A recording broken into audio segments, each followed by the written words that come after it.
Why did Rhaenyra and Daenerys give birth to children with dragon features?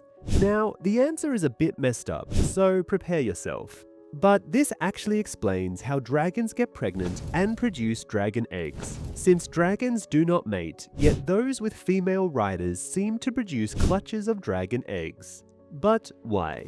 Well, when female Targaryens get pregnant, like Dreamfire Rhaena, Rhaenys the Queen Who Never Was, and Rhaenyra the Realm's Delight, their telepathic connection with their dragon is so strong that it also causes their dragon to get pregnant as well. However, this telepathic connection goes both ways. So, during extremely traumatic events like we see with Daenerys at the end of A Game of Thrones, and Rhaenyra after the death of her father, and Aegon stealing her crown, caused both women to accidentally manifest dragon features on both their children. Dragon-like scales, the stub of a tail, and small leather wings. The trauma caused their dragons to induce dragon features on their children, the same way they induce their dragons to get pregnant when they themselves get pregnant.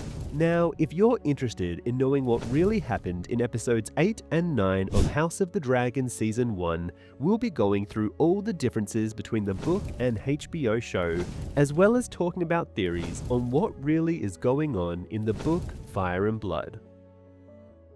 Did you know in the books, this is how Criston Cole convinced Aegon to steal his sister's throne?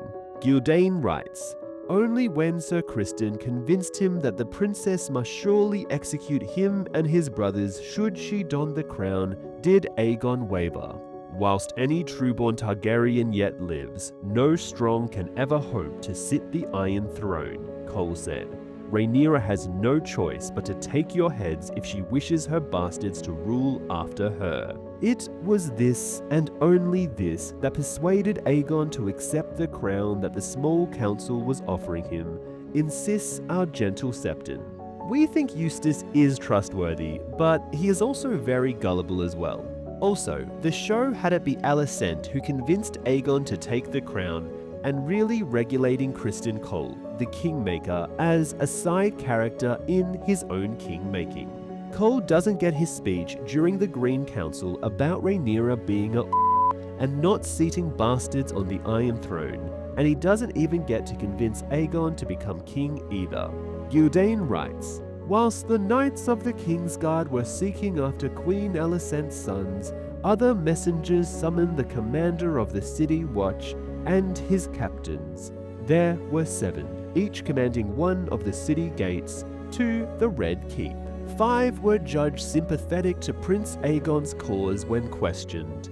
The other 2, along with their commander, were deemed untrustworthy and found themselves in chains. Sir Luther Largent, the most fearsome of the Leal 5, was made the new commander of the Goldcloaks.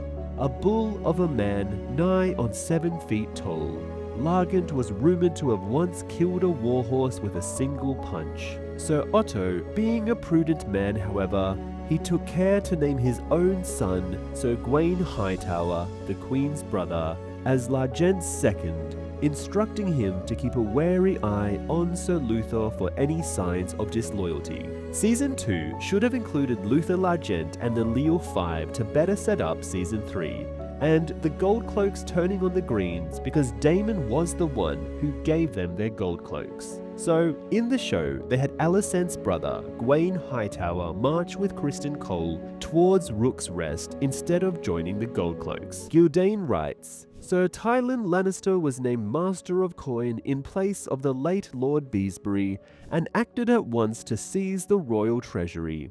The crown's gold was divided into 4 parts. One part was entrusted to the care of the Iron Bank of Bravos for safekeeping, another sent under strong guard to Castle Rock, a third to Old Town. The remaining wealth was to be used for bribes and gifts and to hire sellswords if needed.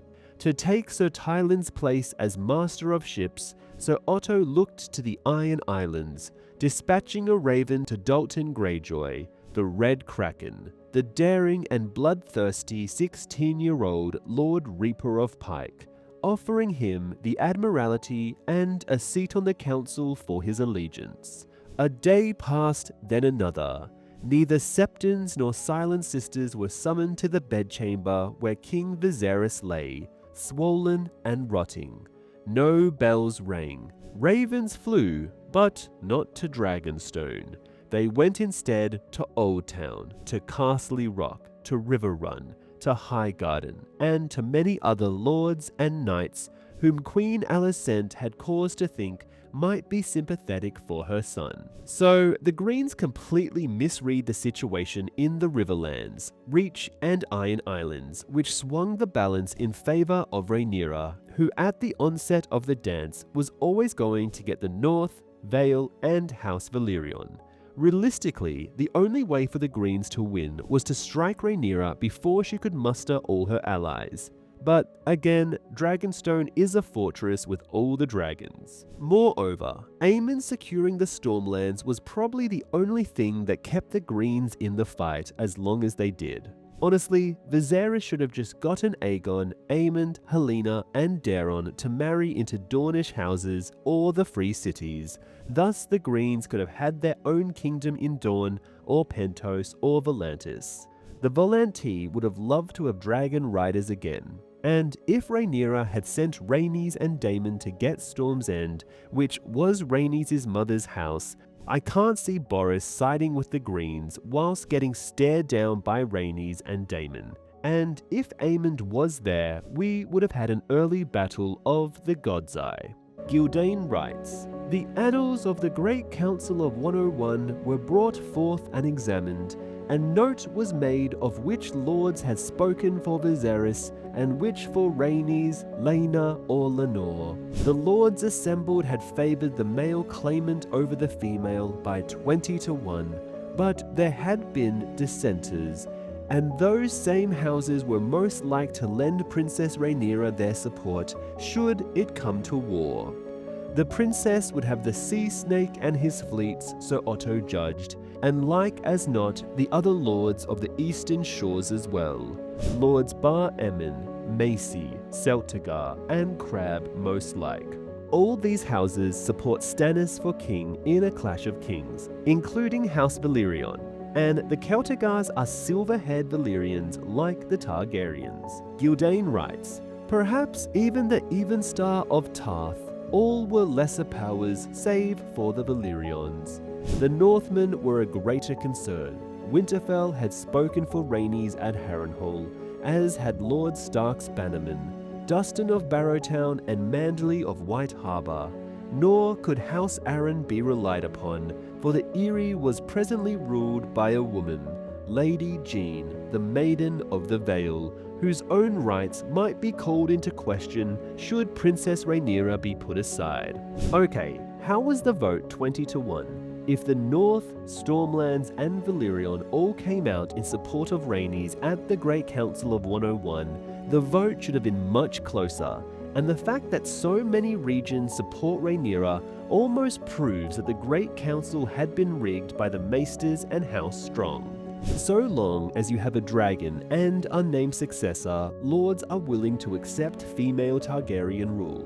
The argument that the High Lords will only follow a male ruler on the Iron Throne is completely smashed when more than half of Westeros supports Rhaenyra because she was named successor and had more dragons. Also, did you know the Dustins of Barrowtown used to be kings of the North before the Starks, and the Manderleys are exiles from the Reach who arrived on the shores of the North and were granted lands by the Starks, which is why they are super loyal to the Direwolf.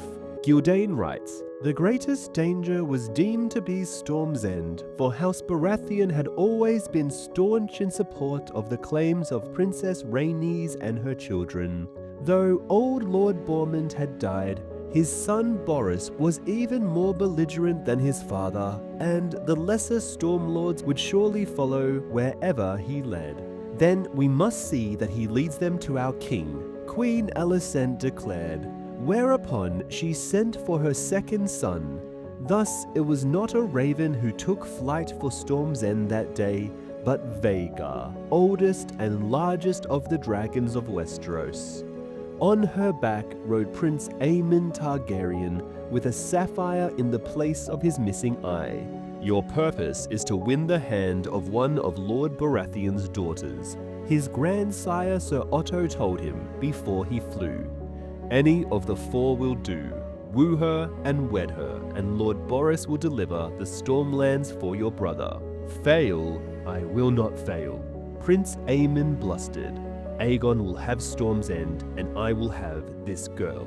By the time Prince Aemon took his leave, the stink from the dead king's bedchamber had wafted all through Maegor's Holdfast, and many wild tales and rumours were spreading through the court and castle. Honestly, how did Rhaenyra's faction over the last 10 years not bother to secure Storm's End? It is literally the most strategic castle to King's Landing, barring Harrenhal, and with it comes all the Stormlands. One marriage alliance, or have Rhaenys visit it and convince her first cousin to support Rhaenyra, and then the Blacks would have the Vale, the Valyrians, the North and the Stormlands to completely surround and destroy the Greens, whose strength is concentrated in the west, far from King's Landing. Like, Boros is right. Why were the Blacks taking him for granted and not offering him anything? Like, just give him Hand of the King or anything that would guarantee his support. Gyldayn writes, the dungeons under the Red Keep had swallowed up so many men suspected of disloyalty that even the High Septon had begun to wonder at these disappearances, and sent word from the Starry Sept of Oldtown asking after some of the missing. Sir Otto Hightower, as methodical a man as ever served his hand, wanted more time to make preparations, but Queen Alicent knew they could delay no longer. Prince Aegon had grown wary of secrecy. Am I king or no? He demanded of his mother. If I am king, then crown me. The bells began to ring on the 10th day of the 3rd moon of 129 AC, tolling the end of a reign. Grand Maester Orwyle was at last allowed to send forth his ravens, and the blackbirds took to the air by the hundreds, spreading the word of Aegon's ascension to every far corner of the realm. The Silent Sisters were sent for to prepare the corpse for burning, and riders went forth on pale horses to spread the word to the people of King's Landing, crying, King Viserys is dead, long live King Aegon. Hearing the cries, Monken writes, some wept whilst others cheered, but most of the small folk stared in silence, confused and wary, and now and again a voice cried out, long live our queen! So that's kind of interesting, that most of the small folk don't care who rules them, and neither Rhaenyra or Aegon was super popular. What the small folk really wanted was just to be left alone. Gyldayn writes, meanwhile, hurried preparations were made for the coronation. The Dragon Pit was chosen as the site. Under its mighty dome were stone benches sufficient to seat 80,000, and the pit's thick walls, strong roof, and towering bronze doors made it defensible should traitors attempt to disrupt the ceremony. Ryan Condell probably read this passage and thought it would be interesting to have the Blacks attack the coronation, which is why we had that Rhaenys scene at the end of episode 9. Although it still doesn't make any sense why Rhaenys wouldn't safeguard her two granddaughters married to Jace and Luke and wipe out the Greens in just one fire blast. Gyldayn writes, on the appointment day, Sir Criston Cole placed the iron and ruby crown of Aegon the Conqueror upon the brow of the eldest son of King Viserys and Queen Alicent, proclaiming him Aegon of House Targaryen, second of his name, King of the Andals, the Rhoynar, and the First Men, Lord of the Seven Kingdoms and Protector of the Realm. His mother, Queen Alicent, beloved of the small folk, placed her own crown upon the head of her daughter, Helena, Aegon's wife and sister. After kissing her cheeks, the mother knelt before the daughter, bowing her head, and said, my queen. How many came to see the crowning remains a matter of dispute. Grand Maester Monken, drawing upon Orwyle, tells us that more than 100,000 small folk jammed into the Dragon Pit, their cheers so loud they shook the very walls, whilst Mushroom says the stone benches were half filled. The truth is probably somewhere in the middle, or the gold cloaks forced everyone to attend like we saw in the show. Gyldayn writes, "With the High Septon in Old Town, too old and frail to journey to King's Landing, it fell to Septon Eustace to anoint King Aegon's brow with holy oils, and bless him in the 7 names of God." So, the only justification the show can have for Rhaenys' dragon pit attack is that they use it later to justify the shepherd and the storming of the dragon pit, since the people of King's Landing all lost someone in Rhaenys' attack, which was the killing of innocent civilians who were forcibly crowded in there. Otherwise, this scene is a complete waste of time and HBO's money, since it just makes Rhaenys look like an idiot and serves nothing. This incident doesn't change the Greens in any way. It might as well have not happened. Remove it and nothing changes. Gyldayn writes, "A few of those in attendance with sharper eyes than most might have noticed that there were but 4 white cloaks in attendance on the new king, not 5. Aegon II had suffered his first defections the night before, when Sir Stefan Darkland of the Kingsguard had slipped away from the city with his squire, 2 stewards and 4 guardsmen. Under the cover of darkness, they made their way out a postern gate to where a fisherman's skiff awaited to take them to Dragonstone. They brought with them a stolen crown, a band of yellow gold ornated with 7 gems of different colors. This was the crown King Viserys had worn, and the old King Jaehaerys before him. So the show had this be Eric Cargyle, but again, why didn't Darkland just assassinate Aegon the Usurper or Aemond? Either actions would have meant Darkland's death, but he would have died for his queen and won her the war with a single stroke. Because at this early stage, the Greens really can't afford to lose a single dragon. Otherwise, the Blacks could all work together to take out Vhagar if they don't have Sunfire to worry about. And Helena is not a battle-hardened dragon rider, and Daeron's dragon is as small as Jace's and in Old Town.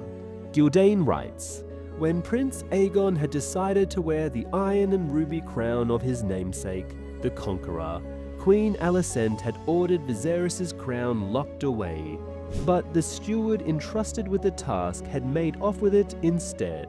After the coronation, the remaining Kingsguard escorted Aegon to his mount, a splendid creature with gleaming golden scales and pale pink wing membranes. Sunfire was the name given this dragon of the Golden Dawn. Munkin tells us the king flew thrice around the city before landing inside the walls of the Red Keep.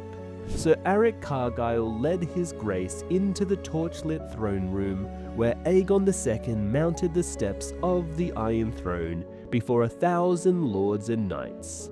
Shouts rang through the hall. Yes, Aegon only had the support of some of the richest and most powerful lords in Westeros. The small folk didn't want him, and ironically, neither did the majority of the lords in Westeros. Just those who conspired to make Aegon king to advance their own interests, wealth, and prestige. Gyldayn writes, "On Dragonstone no cheers were heard. Instead, screams echoed through the halls and stairwells of Sea Dragon Tower. Down from the Queen's apartments where Rhaenyra Targaryen strained and shuddered in her 3rd day of labor. The child had not been due for another turn of the moon, but the tidings from King's Landings had driven the princess into a black fury, and her rage seemed to bring on the birth, as if the babe inside her were angry too and fighting to get out. The princess shrieked curses all through her labor, calling down the wrath of the gods upon her half-brothers and their mother, the queen, and detailing the torments she would inflict upon them before she would let them die. She cursed the child inside her too," Mushroom tells us, clawing at her swollen belly as Maester Gerardus and her midwife tried to restrain her and shouting, "Monster! Monster! Get out! Get out! Get out!" When the babe at last came forth, she proved indeed a monster, a stillborn girl, twisted and malformed, with a hole in her chest where her heart should have been, and a stubby scaled tail, or so Mushroom describes her. The dwarf tells us that it was he who carried the little thing to the yard for burning. So what happens to Rhaenyra here is similar to what happened to Daenerys, but this was after Daenerys tried to use blood magic to save Khal Drogo's life. So is this a callback for the sake of a callback, or is this the reason why Rhaenyra, Dreamfire Rhaena, and so on are able to birth dragons is because they have such a strong telepathic connection with their dragon that when they get pregnant, they induce their own dragon, Dreamfire and Syrax, to also get pregnant. However, the connection goes both ways, and the reason why Daenerys and Rhaenyra's children were part dragon was because their emotional state was so unstable, they manifested dragon features onto their own children. This is some real body horror, Lovecraftian nightmare stuff here, but it might explain what is going on and why the Maesters think special female Targaryen women must be stopped at all cost from creating a second Valyria. Gildane writes, "The dead girl had been named Visenya. Princess Rhaenyra announced the next day when milk of the poppy had blunted the edge of her pain. She was my only daughter, and they killed her. They stole my crown and murdered my daughter, and they shall answer for it." And so the dance began as the princess called a council of her own, the Black Council. The true telling names that gathering on Dragonstone, setting it against the Green Council of King's Landing. Rhaenyra herself presided, seated between her uncle and husband, Prince Daemon, and her trusted counsellor, Maester Geradus. Her 3 sons were present with them, though none had reached the age of manhood. Jace was 14, Luke 13, Joffrey 11. 2 Kingsguards stood with them, Sir Eric Cargyle, twin to Sir Aric, and the Westerman, Sir Laurent Marbrand. 30 knights, 100 crossbowmen, and 300 men-at-arms made up the rest of Dragonstone's garrison. That had always been deemed sufficient for a fortress of such strength. As an instrument of conquest, however, our army leaves something to be desired. Prince Daemon observes sourly. A dozen lesser lords, bannermen and vassals to Dragonstone sat at the Black Council as well. Celtigar of Claw Isle, Staunton of Rook's Rest, Macy of Stone Dance, Bar Emmon of Sharp Point, and Darklin of Duskendale amongst them. But the greatest lord to pledge his strength to the princess was Corlys Valyrion of Driftmark. Though the sea snake had grown old, he liked to say that he was clinging to life like a drowning sailor clinging to the wreckage of a sunken ship. Mayhaps the 7 have preserved me for this one last fight. With Lord Corlys came his wife, Princess Rhaenys, 5 and 50, her face lean and lined, her black hair streaked with white, yet fierce and fearless as she had been at 2 and 20. The queen who never was, Mushroom calls her. Ironically, Rhaenyra has the exact same problem Stannis had at the beginning of A Game of Thrones, despite having the rightful claim and being well positioned to take King's Landing. There are no large armies in Dragonstone's vicinity to take the capital. Instead, Storm's End, Harrenhal, or the Vale are what Stannis, Daemon, and Viserys did to muster their forces, and even at their peak, House Valyrion can only blockage and not conquer King's Landing. Gildane writes, "Those who sat at the Black Council counted themselves loyalists, but knew full well that King Aegon II would name them traitors. Each had already received a summons from King's Landing demanding they present themselves at the Red Keep to swear oaths of loyalty to the new king. All their hosts combined could not match the power the High Towers alone could field. Aegon's Greens enjoyed other advantages as well. Old Town, King's Landing, and Lannisport were the largest and richest cities in the realm. All 3 were held by Greens. Every visible symbol of legitimacy belonged to Aegon. He sat the Iron Throne. He lived in the Red Keep. he wore the Conqueror's crown, wielded the Conqueror's sword, and had been anointed by a Septon of the Faith before the eyes of tens of thousands. Grand Maester Orwyle sat in his councils, and the Lord Commander of the Kingsguard had placed the crown upon his princely head. And he was male, which, in the eyes of many, made him the rightful king, his half-sister, the usurper. Against all that, Rhaenyra's advantages were few. Some older lords might yet recall the oaths they had sworn when she was made Princess of Dragonstone and named her father's heir. There had been a time when she had been well loved by highborn and commons alike, when they had cheered her as the realm's delight. Many a young lord and noble knight had sought her favor then, though how many would still fight for her now that she was a woman wed, her body aged and thickened by 6 childbirths, was a question none could answer. Though her half-brother had looted their father's treasury, the princess had at her disposal the wealth of House Valyrian, and the sea snake's fleets gave her superiority at sea. It's so funny how Gyldayn goes out of his way to say Rhaenyra is fat now, so men will be less likely to support her. Also, all of Aegon's advantages are so superficial when really Rhaenyra has all the dragons. So Gyldayn presenting Aegon as though he is in the stronger position is just laughable. If Rhaenyra had just done the red sewing at the start, she would have had 10 dragons against the Green's 4. Gyldayn writes, and her consort, Prince Daemon, tried and tempered in the Stepstones, had more experience of warfare than all their foes combined. Last but far from least, Rhaenyra had her dragons. As does Aegon, Maester Gerardus pointed out.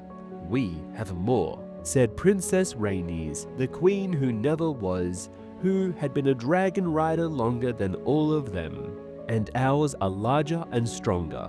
But for Vhagar, dragons thrive best here on Dragonstone. She tallied for the council. King Aegon had his Sunfire, Aemond One-Eyed rode Vhagar, Queen Helena's mount was Dreamfire, and Prince Daeron's dragon was Tessarion. That makes 4 dragons of fighting size, said Rhaenys. Queen Helena's twins had their own dragons too, but no more than hatchlings. The usurper's youngest son, Maelor, was possessed only of an egg. Against that, Prince Daemon had Caraxes and Princess Rhaenyra Syrax, both huge and formidable beasts. Caraxes especially was fearsome and no stranger to blood and fire after the Stepstones. Rhaenyra's 3 sons by Lenore Valyrian were all dragon riders. Vermax, Arrax, and Tyraxus were thriving and growing larger every year. Aegon the Younger, eldest of Rhaenyra's 2 sons by Prince Daemon, commanded the young dragon Stormcloud, though he had yet to mount him. His little brother, Viserys, went everywhere with his egg. Rhaenys' own she-dragon, Meleys the Red Queen, had grown lazy, but remained fearsome when roused. Moreover, 6 other dragons made their lairs in the smoky caverns of the Dragonmont above the castle. There was Silverwing, good Queen Alysane's mount of old, Sea Smoke, the pale grey beast that had been the pride and passion of Sir Laenor Valyrian, hoary old Vermithor, unridden since the death of King Jaehaerys.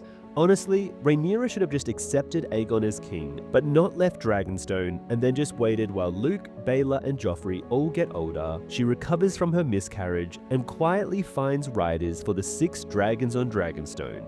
Then she'll have 12 ferocious dragon riders against the Green's 4. Then, if the Greens realize what Rhaenyra is doing, even if they attack with all 4 of their dragons, the Blacks can lay a trap for them on Dragonstone and ambush them with the Valyrian fleet in support. Gyldayn writes, Prince Daemon's twins by Laena Valyrian might yet be dragon riders too. Baela's dragon, the slender pale green moon dancer, would soon be large enough to bear the girl upon her back. And though her sister, Rhaenyra's egg, had hatched a broken thing that died within hours of emerging from the egg, Syrax had recently produced another clutch. One of her eggs had been given to Rhaenyra, and it was said that the girl slept with it every night and prayed for a dragon to match her sister's. And behind the mountain dwelled 3 wild dragons, never claimed nor ridden by any man, living or dead. The small folk had named them Sheep Stealer, Grey Ghost, and the Cannibal. Find riders to master Silverwing, Vermithor, and Seasmoke, and we will have 9 dragons against Aegon's 4. Mount and fly their wild kin, and we will number 12, even without Stormcloud. Princess Rhaenys pointed out. That is how we shall win this war. Lords Celtigar and Staunton agreed. Aegon the Conqueror and his sisters had proved that knights and armies could not stand against fire and blood. Celtigar urged the princess to fly against King's Landing at once and reduce the city to ash and bone. "And how will that serve us, my lord?" the sea snake demanded of him. "We want to rule the city, not burn it to the ground."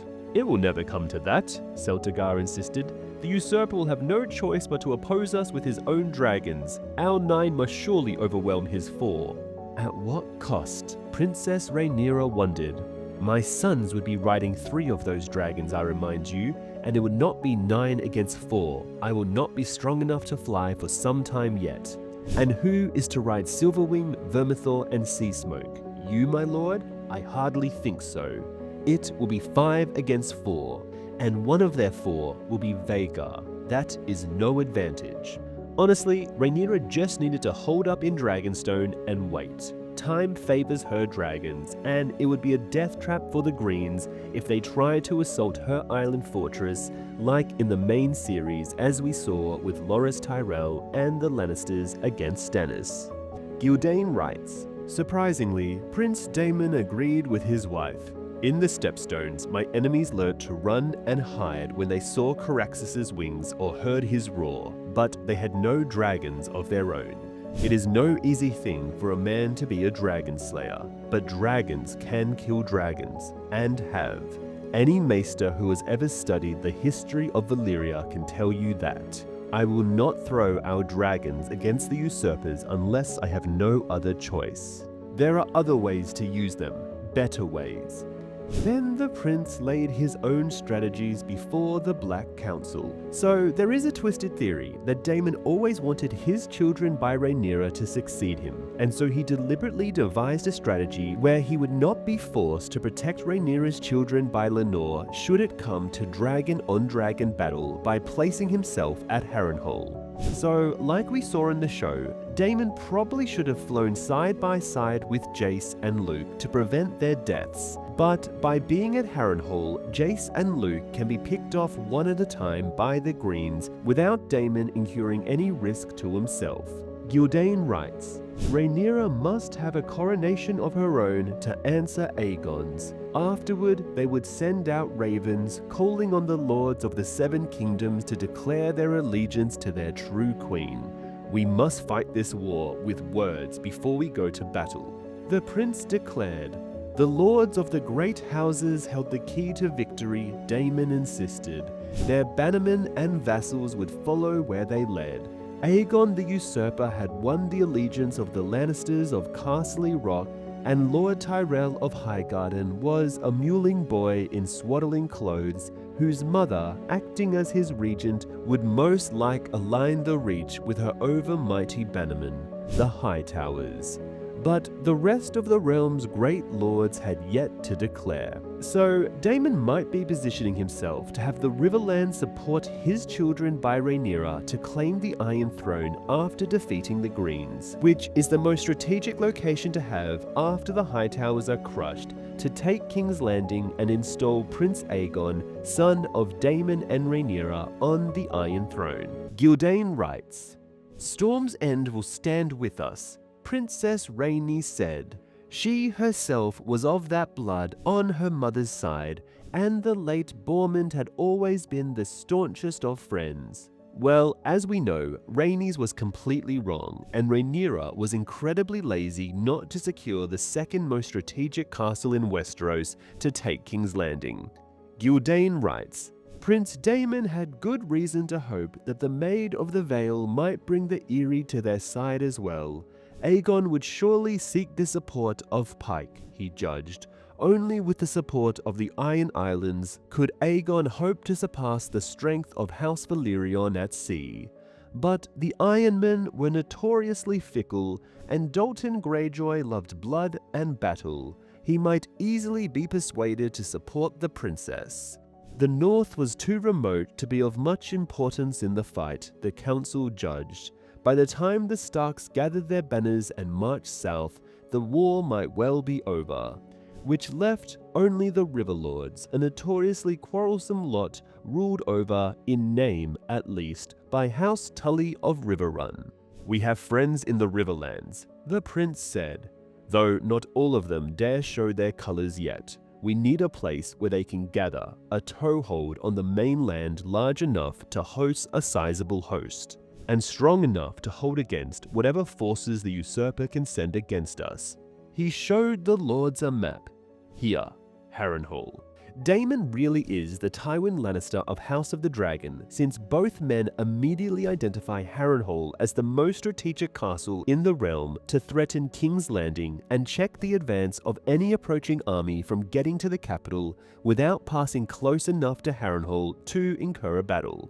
Daemon literally surrounds the Greens in King's Landing while also preventing the Lannisters and Hightower armies from reaching the capital just by his presence, which is exactly what Tywin does. Renly would rather go fight Stannis at Storm's End than risk an engagement with Tywin Lannister at the walls of King's Landing, because from Renly's perspective, he thought Stannis would be easier to defeat than an unbloodied Tywin waiting for him at Harrenhal. Gildain writes, "And so it was decided. Prince Daemon would lead the assault on Harrenhal, riding Caraxes.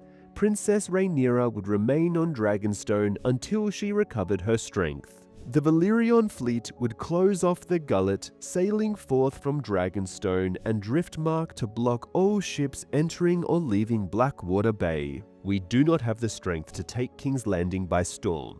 Prince Daemon said, "No more than our foes could hope to capture Dragonstone, but Aegon is a green boy, and green boys are easily provoked. Mayhaps we can goad him into a rash attack." The Sea Snake would command the fleet, whilst Princess Rhaenys flew overhead to keep their foes from attacking their ships with dragons. This is the wrong approach to win the war outright, but the right approach to secretly kill off both the Greens and Rhaenyra's children by Lenore, since Daemon, Rhaenys, Rhaenyra should have just waited on Dragonstone together for the Greens to attack them. Have the Valyrian fleet act as scouts with signals to warn Dragonstone of the approach of any green dragons, while the Blacks found dragon riders for Vermithor, Silverwing, Sea Smoke, and any others. Aegon the Conqueror proved that even if you have all 7 kingdoms declaring their armies for Aegon II, so long as you take out the green dragons, then you win. But obviously still try and get some of the Lords of Westeros to support you, but send ravens and not dragon riders. Gildain writes, "Meanwhile, ravens would go forth to Riverrun, the Eyrie, Pike, and Storm's End to gain the allegiance of their lords." Then spoke the Queen's eldest son, Jace. "We should bear those messages," he said. "Dragons will win the lords over quicker than ravens." His brother Lucerys agreed, insisting that he and Jace were men, or near enough to make no matter. Jace, Luke, and Baelor are brave, and would all be perfect as support for Rhaenys, Daemon, and Rhaenyra. The Greens only have 2 strong dragon riders, while the Blacks have 3. So in those battles, while Aegon and Aemond are engaged in battle with Rhaenys, Daemon, or Rhaenyra at Dragonstone, have Jace, Luke, and Baelor try and snipe them with dragonfire. Or better yet, just go and get more dragon riders to make it 9 on 4. Gildain writes, as Jace tells his mother, "Our uncle calls us Strongs, but when the lords see us on Dragonback, they will know that for a lie. Only Targaryens ride dragons." Mushroom tells us that the Sea Snake grumbled at this, insisting that the 3 boys were Valyrians. yet he smiled as he said it, with pride in his voice. The show did have a really nice scene in Season 1 where Corlys talked to Luke about inheriting Driftmark, and the show really needed more scenes like this to flesh out the character relationships, and obviously when George R.R. Martin was involved, Season 1 did stuff like this, whereas Season 2 and 3 failed completely at this. Gildain writes, "Even young Joffrey chimed in, offering to mount his own dragon Tyraxus and join his brothers. Princess Rhaenyra forbade that. Joff was but 11, but Jacaerys was 14, Lucerys 13, bold and handsome lads, skilled in arms who had long served as squires. If you go as messengers, not as knights," she told them. "You must take no part in any fighting." Not until both boys had sworn solemn oaths upon a copy of the seven-pointed star would her grace consent to using them as her envoys. It was decided that Jace, being the older of the two, would take the longer, more dangerous task, flying first to the Eyrie to treat with the Lady of the Vale, then to White Harbour to win over Lord Manderley, and lastly to Winterfell to meet with Lord Stark. Luke's mission would be shorter and safer. He was to fly to Storm's End, where it was expected that Boris Baratheon would give him a warm welcome. Honestly, the Blacks' incompetence for not securing House Baratheon cannot be overstated. This probably dragged out the war for 2 years because had they secured the Stormlands, Daemon could have held off the Lannisters and Hightower armies from reaching King's Landing while the Valyrians and Baratheons stormed the capital, and when the Greens deploy their dragons to fight, they would have no army to support them, and the Black Dragons could choose the most opportune time to engage them. Gildain writes, "A hasty coronation was held the next day. The arrival of Sir Stephen Darklyn, late of Aegon's Kingsguard, was an occasion of much joy on Dragonstone, especially when it was learned that he and his fellow loyalists, Turncloak Sir Otto would name them when offering a reward for their capture, had brought the stolen crown of King Jaehaerys the Conciliator. 300 sets of eyes looked on as Prince Daemon Targaryen placed the old king's crown on the head of his wife, proclaiming her Rhaenyra of House Targaryen, first of her name, Queen of the Andals, the Rhoynar, and the First Men. The prince claimed for himself the style Protector of the Realm, and Rhaenyra named her eldest son Jacaerys the Prince of Dragonstone and heir to the Iron Throne. Her first act as queen was to declare Sir Otto Hightower and Queen Alicent traitors and rebels. As for my half-brothers and my sweet sister Helena, she announced, they have been led astray by the counsel of evil men. Let them come to Dragonstone, bend the knee, and ask my forgiveness, and I shall gladly spare their lives and take them back into my heart. For they are my own blood, and no man or woman is as cursed as the kinslayer. I think silence would have been the best response, or send envoys to pretend to negotiate with the Greens, while Rhaenyra recovers from her miscarriage and they find more dragon riders. Time is Rhaenyra's friend, and so she should play it out. Treat this like a Cold War with nuclear weapons, but Rhaenyra's stockpile of nukes will increase faster than Aegon's, so long as Rhaenyra doesn't deploy hers unnecessarily. Rhaenyra has the strongest fortress to protect her dragons, Aegon doesn't. She also has a fleet of ships at her disposal, so the Greens are constantly vulnerable sitting in King's Landing, waiting. So use that. Don't let Daemon leave. Rhaenyra should consolidate her forces and wait. Time and defense aren't exciting, but they play directly to Rhaenyra's strengths. This is literally what Tywin did for most of A Clash of Kings, and it won him the war, while making too many moves can lead to unnecessary blunders like we saw with Robb, Jaime, and Balon. Gildain writes, word of Rhaenyra's coronation reached the Red Keep the next day, to the great displeasure of Aegon II. My half-sister and my uncle are guilty of high treason, the young king declared. I want them arrested, and I want them dead. Cooler heads on the Green Council wish to parley. The princess must be made to see that her cause is hopeless. Grand Maester Orwyle said, "Brother should not war against sister. Send me to her that we may talk and reach an amicable accord." Aegon would not hear of it. But when the two queens, his mother, Queen Alicent, and his wife, Queen Helena, spoke in favour of Orwyle's proposal, the truculent king gave way reluctantly. I think we can infer from this that Helena was never on board with overthrowing Rhaenyra, since she immediately advocated for peace and was given no role in the Green plot to steal the Iron Throne, which probably meant the Greens knew she couldn't be relied upon not to tip off Rhaenyra if she had been part of the schemes, and her husband does keep cheating on her. Gildain writes, "So Grand Maester Orwyle was dispatched across Blackwater Bay under a peace banner, leading a retinue that included Sir Aric Cargyle of the Kingsguard and Sir Gawain Hightower of the Goldcloaks, along with a score of scribes and septons, amongst them Eustace. The terms offered by the king were generous, Monken declares in his true telling. If the princess would acknowledge him as king and make obedience before the Iron Throne, Aegon II would confirm her in her possession of Dragonstone and allow the island and castle to pass to her son Jacaerys upon her death. Her second son, Lucerys, would be recognized as the rightful heir to Driftmark, and the lands and holdings of House Valyrion, her boys by Prince Daemon, Aegon the Younger, and Viserys would be given places of honor at court, the former as the king's squire, the latter as his cupbearer. Pardons would be granted to those lords and knights who had conspired treasonably with her against their true king. These peace terms are ridiculous, and the fact Gildain says they are generous is almost all the proof you need to see he is a Green supporter.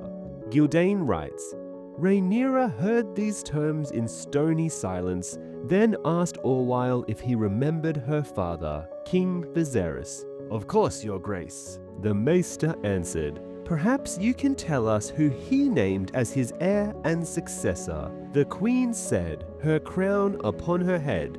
You, your grace. Orwyle replied, and Rhaenyra nodded and said, with your own tongue you admit I am your lawful queen. Why then do you serve my half-brother, the Pretender? Monken tells us that Orwyle gave a long and complex reply, citing Andal law and the Great Council of 101. Mushroom claims he stammered and voided his bladder. Whichever is true, his answer did not satisfy Princess Rhaenyra. A Grand Maester should know the law and serve it. She told Orwyle, you are no Grand Maester, and you bring only shame and dishonor to that chain you wear. As Orwyle protested feebly, Rhaenyra's knight stripped his chain of office from his neck and forced him to his knees, whilst the princess bestowed the chain upon her own man, Maester Garrodus, a true and leal servant of the realm and its laws. This is what the show should have done instead of the Greens sending Otto, because Otto is Hand of the King and too valuable to be sent as an envoy to Dragonstone. Also, having Rhaenyra fly her dragon behind the Green envoys and not immediately getting stabbed was so stupid. It was meant to be a callback to episode 3 when Rhaenyra did the same thing when Otto was treating with Daemon. But why? Why would she land her dragon there and think the Greens wouldn't just kill her? Now, compared to Season 2, this stuff isn't that egregious, but once George R.R. Martin leaves, the HBO adaptation is about to get a lot more dumb. Also, the terms have Rhaenyra surrender 2 hostages and keep control of Dragonstone and Driftmark, which she already possesses. So how is this generous? The only generous terms Aegon II could offer is publicly declaring his eldest daughter, Jaehaera, the heir, and betrothing her to Rhaenyra and Daemon's eldest son, Aegon III, then sending Jaehaera to Dragonstone. These would be the only terms that Rhaenyra and Daemon could even consider accepting, although Corlys and Rhaenys would not like them. But again, the Old Town conspiracy wanted a dragon on dragon war. Gyldayn writes, "As Rhaenyra sent Orwyle and the other envoys on their way, she said, 'Tell my half-brother that I will have my throne, or I will have his head.' Long after the dance was done, the singer Lucian of Tarth would compose a sad ballad called 'Farewell, My Brother,' still sung today. The song purports to relate the last meeting between Sir Eric Cargyle and his twin Sir Eric, as Orwyle's party was boarding the ship that would carry them back to King's Landing. Sir Eric had sworn his sword to Aegon, Sir Eric to Rhaenyra. In the song, each brother tries to persuade the other to change sides, failing. They exchange declarations of love and part, knowing that when next they meet, it will be as enemies. It is possible that such a farewell did indeed take place that day on Dragonstone. However, none of our sources make mention of such. Honestly, House of the Dragon should have included this scene. Instead of the two brothers arguing in episode 9 when they were retrieving Aegon for Alicent, since it would have been a much more emotional goodbye than what the show gave us. Gyldayn writes, "Aegon II was 22, quick to anger and slow to forgive. Rhaenyra's refusal to accept his rule enraged him. I offered her an honorable peace, and the spat in my face," he declared. What happens next is on her own head. What happened next was war. It's kind of obvious now why Viserys kept Rhaenyra as his heir, since Aegon was clearly too emotional and would not make for a good king. Which honestly makes Show Otto so stupid for thinking his grandson was a better heir, and even Show Otto realized at the end that Viserys was right. By removing the Old Town conspiracy in the show, the Greens are just really dumb for stealing the throne. Gyldayn writes, "Aegon had been proclaimed king in the Dragon Pit, Rhaenyra queen on Dragonstone. All efforts at reconciliation having failed, the dance of the dragons now began in earnest." By all efforts, Gyldayn means literally one envoy mission, although Rhaenyra definitely should have sent back terms to buy time like Robb Stark was doing in the main series with the Lannisters. Anyway, subscribe for more.